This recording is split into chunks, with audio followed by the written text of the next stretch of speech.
This is episode 5 with Simon Hurry. Welcome to the Quarter Life Comeback Podcast, the show that empowers you to become the hero of your life's journey.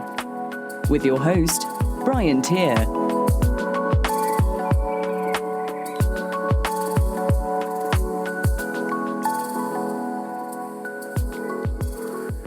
Hey guys and girls, welcome back to another episode of the Quarter Life Comeback Podcast, and I'm really excited to be speaking to the first of our mentor guests this week, Simon Hurry. Simon is a speaker, coach, consultant, entrepreneur, change agent, and a passionate evangelist for a better world. And after having the privilege of meeting him recently and hearing his story, I just knew I had to get Simon on the show to share it with the rest of you. Having started off on his career path, Simon soon realized that what he originally thought he wanted was not actually the path that he wanted at all. And at 36 years of age, he basically started all over again and has since created his life on his own terms. Now, in this episode, we dive into where most quarter life crises begin, how to find the courage to change paths, why finding and applying our unique strengths is super important and how to do so, why retirement is an outdated concept, and 3 things he would tell his quarter life self now looking back.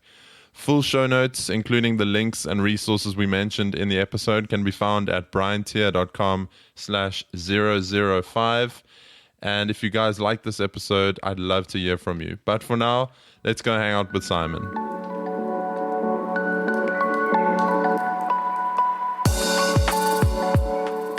Welcome back, everyone, and I'm very excited to be welcoming on the first sort of mentor figure in this podcast, someone that I really had the privilege of meeting recently, and that is Simon Hurry. Simon, welcome to the show. Thanks, Brian. Thank you for having me. It's great to be able to take this to other people so that they can hear some of the stuff we've been talking about. Yeah, absolutely. And for you guys listening, Simon and I met up in person for the first time recently, and I immediately knew that I had to get him on. He's doing some awesome work. But Simon, before we get into that, I'd like you to take us back to your sort of quarter life years and what those looked like for you. Yeah, it was quite an interesting time because 2 things happened in my life. The first thing is I got married very young, and that was quite a significant quarter life experience. At the age of 24, I had my first child. And a beautiful daughter who's now 22 years old. That was quite a quarter life experience. Looking back, probably the best thing that's ever happened to me, because it was really nice getting it done young, because now I'm starting to enjoy my life at my age, where a lot of my peers are having children. So it's interesting how life works. But I was also in education, so I felt when I was in my 20s that I was just having the most amazing time. I was a young father. I was teaching. I lived in Nelspruit. I could get into the Kruger Park on the weekends. It just seemed to work. So those periods of time were really, really great for me. Yeah, forced you to grow up really fast, I suppose. Yeah, 100%. There's nothing like fatherhood to teach you about yourself. I've always said to people that if you think you're not selfish, get married. And then if you still think you're not selfish, have a child. Children are the great leveler. So they really do teach you a lot about yourself. So I got 3 lessons.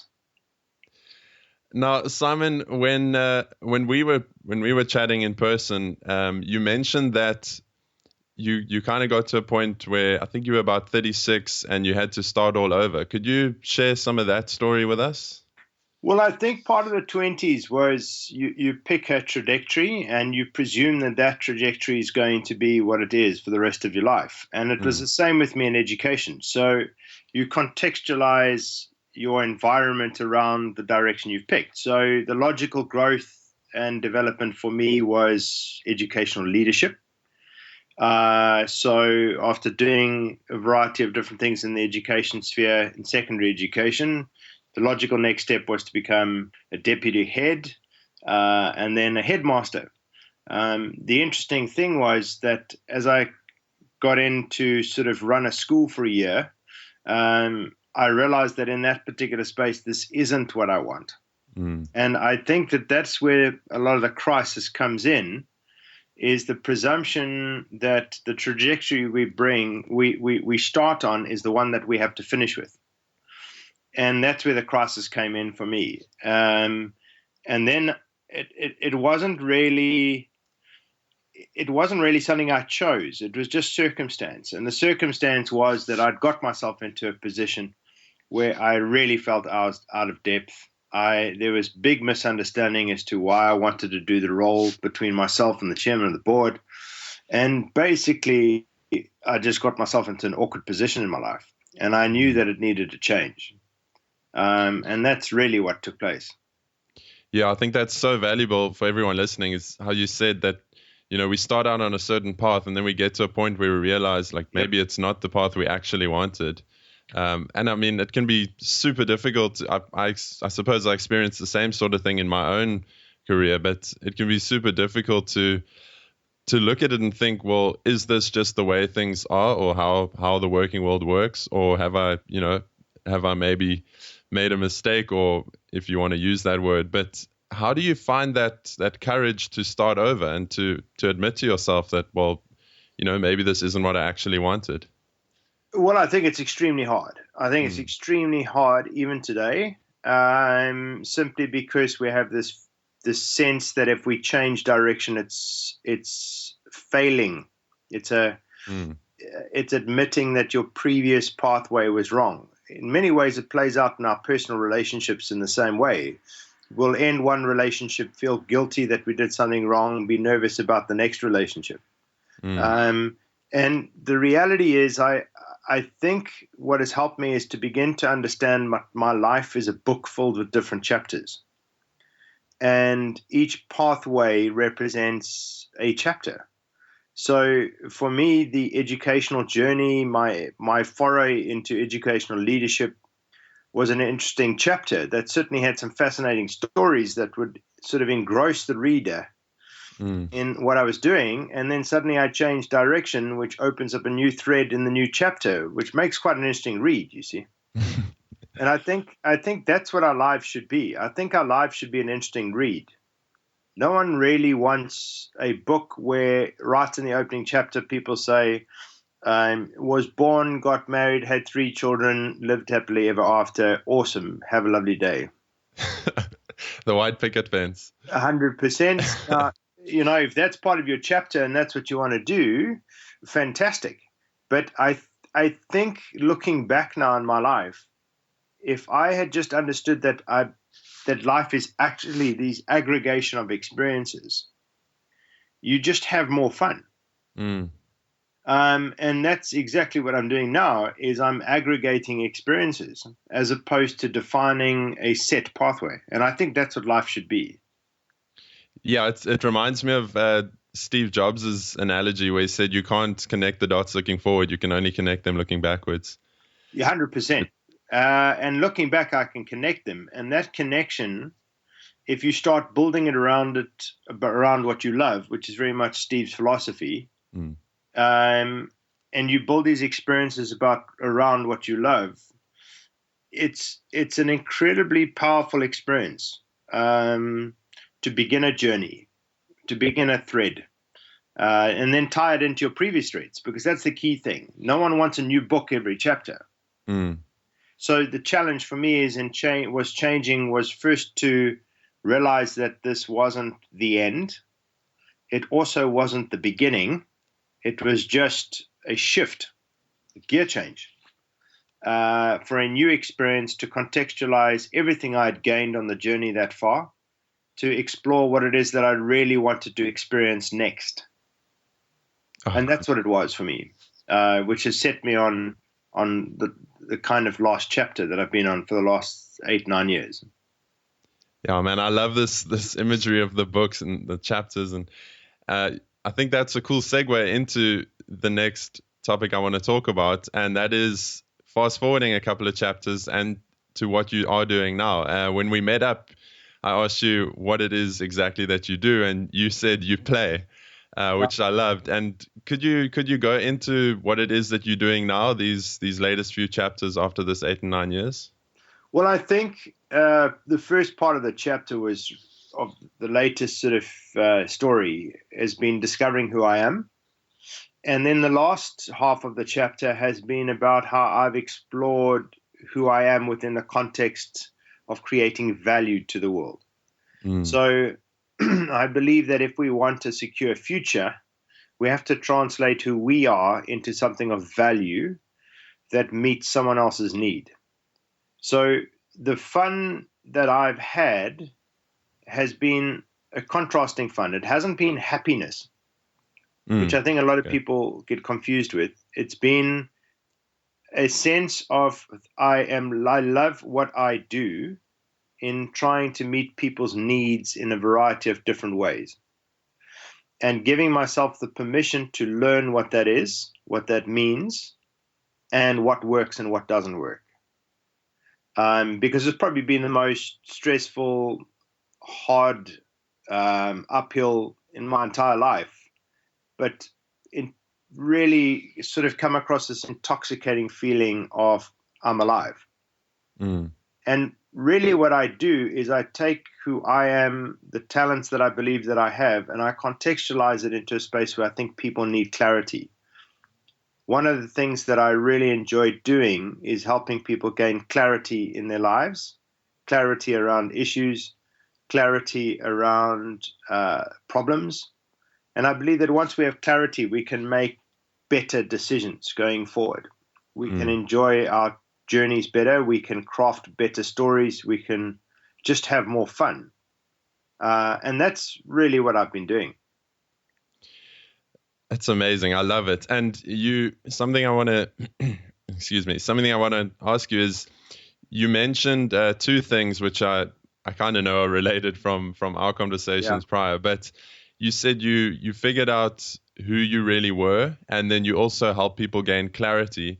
Now, a lot of people, for the people listening, I think both of those things are tied to the work you've done with strengths, if I'm not mistaken. So could you get into that a bit, and what are strengths and how do we find those unique strengths? Well, I think certainly the most life-changing moment for me was coming across a tool developed by Gallup in the US called the Strengths Finder. I know that part of my journey and chapter change was I was determined to write the next chapter around who I was. And I'd been searching and meeting a number of different people and asking questions on the traditional things. How do you know? Who are you? What do you love? All that sort of thing. And I came across a book called Now Discover Your Strengths by a guy called Marcus Buckingham. And it is since a groundbreaking book. He wrote a number. And in this book, Now Discover Your Strengths, was this access code to take Strength Finder 1.0. And I just knew I had to take it. And so I took the assessment. It identifies your top 5 signature themes, which in essence are the things that describe what it is you're looking for in your life. Took it, looked at my results, went, oh my gosh, this is me. See, I told you. And then went, oh dear. And the oh dear came because I suddenly realized why traditional employment was not for me, and why a lot of the previous chapter in my life sort of worked but didn't work, and why it stopped working. And I say that quite glibly, but that conclusion was a 2-year journey that took me to understand exactly what those 5 signature themes was really meaning for me. And the idea is that if we understand what drives us, we can translate that into areas of strength, because these are things that we can subconsciously, consistently do without much effort. And applied into the right area gives you this incredible ability or strength. So I just practiced what I preached. So I started a journey built around who I was, and it's brought me to an incredible place now. Yeah, and I really highly encourage everyone listening to go and check out the Strengths Finder assessment. I'll put a link in the show notes, which will be at briantier.com/005. But I mean, I've done some other strengths assessments before and personality tests, and I can definitely say that the Strengths Finder was the most accurate. But for people listening that are thinking, yeah, it's nice to find out what you're good at and your strengths, but that's just a nice to have. What would you say to those people, and sort of the importance of aligning and leveraging these strengths, but also the potential downside to not doing so? Well, I think it all pertains to hunger. And I think most of us allow the chapter to be written for us. We don't realize that we have the power to manage and direct our lives. Our system in which we live is built to carry us along in that stream. And many of us arrive too late in our lives to realize that our entire books have been written by someone else. And I think that we will never truly be alive until we understand who we are and what we can do with who we are. And Strength Finder is just it's an assessment. There's a whole lot of others. There's MBTI, Myers-Briggs, there's DISC, there's Enneagram. There's a number out there that can help you identify who you are. But I love Strength Finder only because of its accuracy and its positive framework. Yeah. It has just helped me like who I am, if that's honest. And I think many of us are afraid of what we may discover about ourselves, afraid of the fact that maybe we made a mistake, as I said. Maybe we're on the wrong trajectory. Maybe we've done things that we shouldn't have done in terms of our choices. And that fear and a society that kind of just pulls us along and directs us together creates quite a complacency. And unfortunately, most of the people, and I say unfortunately, most people wake up after an accident, after something goes wrong, after they hit the wall, after a relationship breaks. And those, while those may be fruitful, are not necessarily the most constructive times.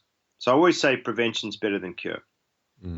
And what I love about your story is, most of the people listening to this are probably mid-20s, even early 30s, and if they find, I've made a mistake, I've been on the wrong path. You were like mid-30s when you discovered that, and you've turned it around completely. So it's never too late to get into this stuff. Yeah, and my other favorite saying is it's never too late to have a happy childhood. And I love that. And I was 36 when life change took place. As I said, it wasn't exactly something I'd planned. I'd love to say it was, but it was just life. And my journey started again at 36. I'm 46 now, and I believe I've just started. I love that. Simon, we had an interesting chat via email after we met up, and we've been talking about work. Yeah. I wanted to get your view on the concept of retirement. And yeah. I mean, we touched on some interesting things, and I wanted to share that as well with the audience. So could you get into that a little bit? Well, the interesting thing is, being 46 now, technically I've got 14 years till I can retire. And if you look at sort of retirement annuities and other things, I could take that out at 55 even. So it's like 9 years. And so it's quite frightening in the context of society to think that I've got 9 years to go before people can say you can settle down now and just shuffle off to old age, please. And in the education sector, I've got friends that I worked with who are now in their 60s and are being forced to retire. So it's quite an interesting thing watching this retirement process. And I have one or two friends who are highly responsible and have always talked to me about what am I doing and planning for my retirement. And when I was employed, that was definitely an issue. And I did what I could within the finances to plan for retirement. Except something changed in my mind in the last couple of years as I've started to build my own journey. And that is, why would I retire? And it's an important question because retirement in my mind is really a legacy of an industrial age, in which case you you had to pay your dues for 40 years between your 20s and your 60s. And then you saved up to actually have the life you wish you had. Mm. And if you were lucky, the universe gave you 20 or 30 years and enough money for you to now live the dream. And it's changed. I can live the dream now. Yeah. I can generate that wealth now. I can generate that journey now. Why would I stop? And if you have a look at it, even Nelson Mandela started his leadership in his 70s. Imagine if we retired. We just said, sorry, Mandela, appreciate the fact you're in jail for as long as you were, but you passed the age of leadership. So please, it was a nice thought, but you missed it. Yeah. And this is what we're doing everywhere. And it's just, I think we've missed a trick. So while I will definitely plan my finances to try and protect myself against the unknown. So, for example, illness, disability, investments. Absolutely, that's wise. Planning for retirement, I'm not so sure I want to. I don't want to sit somewhere in some home waiting and asking myself the question, is this it? So everything that I'm doing at the moment is around investment. Investment into myself, investment into what I'm building to create sustainable wealth, which can last into the next generation, as opposed to retirement. I think I can keep earning until I drop dead. I think that's what the world allows us to be able to do now. Yeah, without it feeling like work. Well, the thing is, that's the thing I call work. Work is a 4-letter word and should be used as a 4-letter word, because work for me is doing something that you feel you have to. Life is about living what it is that you want to within the confines of how society works. So as I say to people, we want to live in the system but not be defined by it. Yeah. So it's how you can live yourself within the system but not have the system tell you how you should live. And that's really what it's about. And then crafting that into something of value, economic value, creates a sustainable equation which allows you to experience the most amazing things. Cool, Simon. I do want to be mindful of the time. I know you got to run soon. I just want to acknowledge you for coming on, and thank you for coming on, and acknowledge you for all the great work you are doing and the difference you are making. Thank you. I love the fact that you didn't just sit back and think, well, this is my path now, that's it. But you actually took a proactive stance and made things happen for yourself at an age where most people would have just said, well, this is me and that's it. So thank you for inspiring via your journey.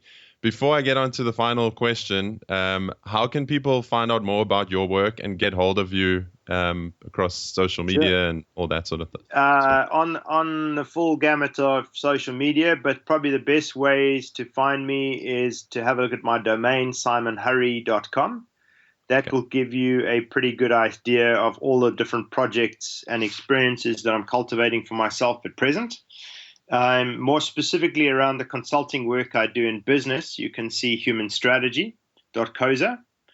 And that'll give you a good indication. I'm definitely on Twitter, but playing in all sorts of interesting space. And anybody who's interested in chatting further or contacting or connecting is very welcome to. Always open for a conversation, as you know. Yeah. Simon, thanks so much. The final, I want to try and squeeze in 2 questions, if that's okay. No problem. The first one is, if you were chatting, you go back a couple of chapters in your book, and you were chatting to the 20-something version of yourself, knowing what you know now about life and work and all the rest of it, what 3 things would you tell that younger version of yourself, things you wish you'd known at that stage? So the first thing that comes to mind is don't take yourself so damn seriously. The second thing would be stop trying to please everyone. Just please yourself. And the third thing is be brave and be bold. Boom. Yeah. And one last question. What one thing can listeners do this week to start creating their own quarter life comeback? If they only had to do one thing. I think if they did one thing, it's pay attention to the whisper, and it's a whisper of the heart, that it looks longingly into a particular space and says, I wish I could be there. Mm. It's there. It's very quiet. It's very pure. It's not a loud voice. It doesn't bang. It doesn't demand. It just whispers. Our hearts know what we want. And if we could just ask ourselves the question, what if? What if I gave myself permission to do that? And then just see what that does. It's just what I call an awakening. Is giving yourself the permission to at least just think about it. And that starts you on a journey. Man, I love it. Simon, thanks so much for coming on. Pleasure, Brian. I do appreciate it. And keep on doing what your great work is doing. It's great to see someone like you also embracing this and starting your own journey in your own chapter. So well done. I appreciate it, man. Keep well. There you have it, guys. A super inspiring interview with Simon Harry. If you liked the episode, which I'm sure you did, make sure you go and share it with your friends so they can benefit from all Simon's wisdom too. You can find the show notes, which has all the links and resources we mentioned in the episode, at briantier.com/005. And if you love the show and want to become a supporter, you can head on over to the Patreon page. That's at briantier.com/support. I've got some awesome interviews coming up, so make sure you subscribe at briantier.com/subscribe to catch those as soon as they come out. And until next week, keep creating your quarter life journey. Thanks for listening to the Quarter Life Comeback. Get started today by visiting briantier.com.